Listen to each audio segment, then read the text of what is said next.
When I was 11, we were living in Memphis, Tennessee. My dad was the manager of a cabinet shop for a construction company. He built all the cabinets that went into their buildings that they built. He gave me a job. I would get to come after school and work for him. I'd sweep up, I would take all the scrap lumber, pile it up in different areas. If it was too small, I'd throw it away. If it was a little bigger that he could use for a different project, I'd put it in one place. And so each week I would have, $2, $3, $4. One of my favorite things to do with that money was to go to the movie theater. It was a few blocks from our house. I guess it was 4 or 5 blocks from our house.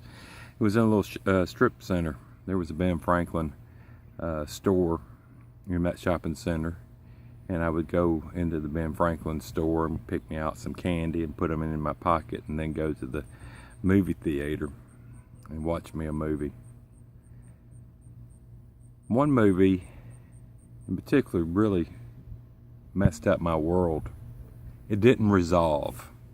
You know the kind that leave you with this huge cliffhanger where you don't know what took place. And it bothered me a great deal. Of course, my father, afterwards, told him that I was distraught over the fact that I don't know what happened to this character in this movie, because the movie ended with this cliffhanger. He explained to me that this could be a blessing, because then I get to decide how the story ends. I get to decide what happens.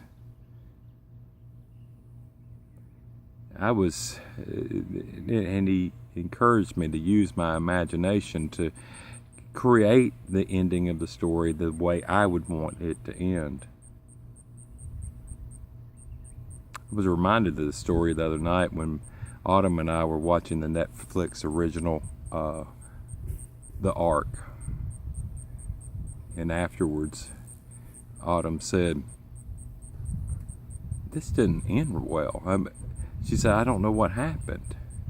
And I, of course, said the same thing that my dad had said to me 40 years ago. I said, "Isn't that wonderful?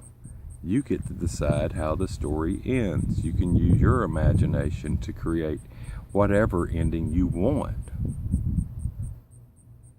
There's really one problem with that, and I think Autumn expressed it well. She said, "Well, how do I know if the story ended the way I decided it ended?" We want to know. We want to know everything. We want certainty in life. And that just is not available to us. We don't know the ending of the story. And I think that's one of the things that the lesson from Genesis chapter 3 teaches us with Adam and Eve.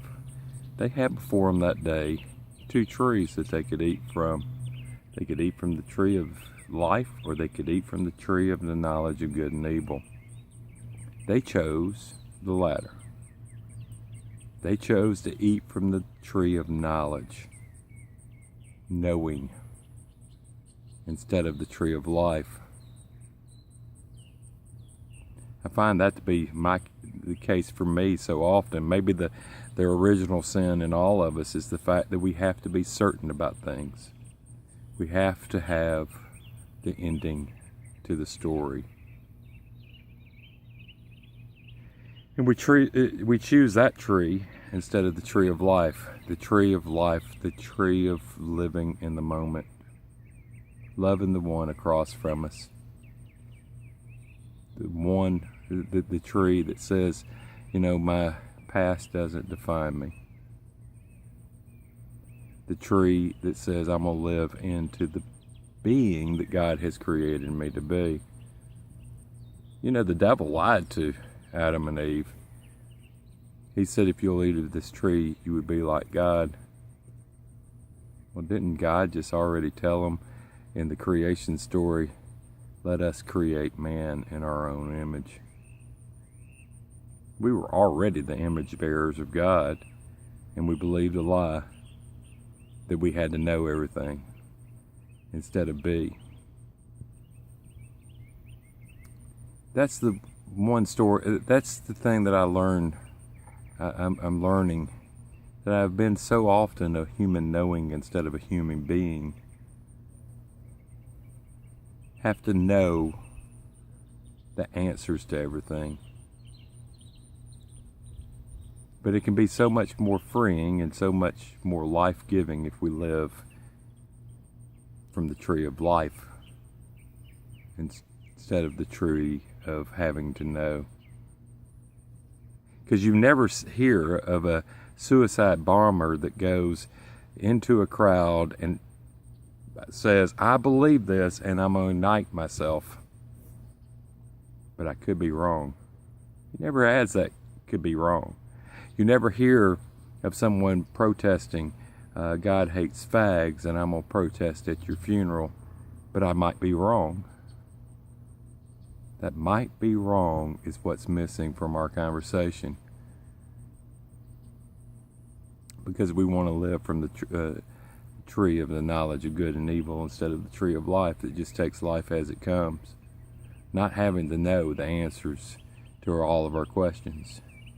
Living in the realization that we are indeed the image bearers of God. See you next time.